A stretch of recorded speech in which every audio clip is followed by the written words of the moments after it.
সূরাতুল ফাতিহা ফালাক পাঠ করেছি ইয়া রাব্বুল আলামিন এর দ্বারা সওয়াব হাসিল হয়ে থাকে লক্ষ কোটি গুণ বৃদ্ধি করিয়া হুজুর পাক সাল্লাল্লাহু আলাইহি ওয়াসাল্লামের রওজা শরীফে পৌঁছায় দেন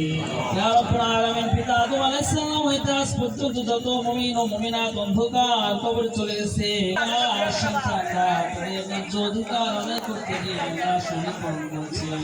আল্লাহ মেহেরবানি করে তাদের কবরে হত্যা ইয়া রাব্বুল আলামিন আল্লাহ আমাদের হাত তুলে আমিন আমিন বলতেছি আল্লাহ আমাদের সকল আল্লাহ মেহেরবানি করে তাদেরকে মাফ করে দেন ইয়া রাব্বুল আলামিন আল্লাহ আমাদের সকলকে আল্লাহ আসআলুকাল হুদা ওয়াত তাকওয়া ওয়াল আফওয়া ওয়াল গিনা আল্লাহুম্মা ইন্নাকা আফুউন তুহিব্বুল আফওয়া ফা'ফু আন্নি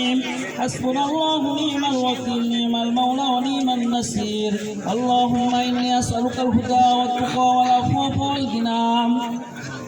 اللهم إنك عفو المسلمين والمسلمات والأحياء منهم والأموات إنك مجيب الدعوات برحمتك يا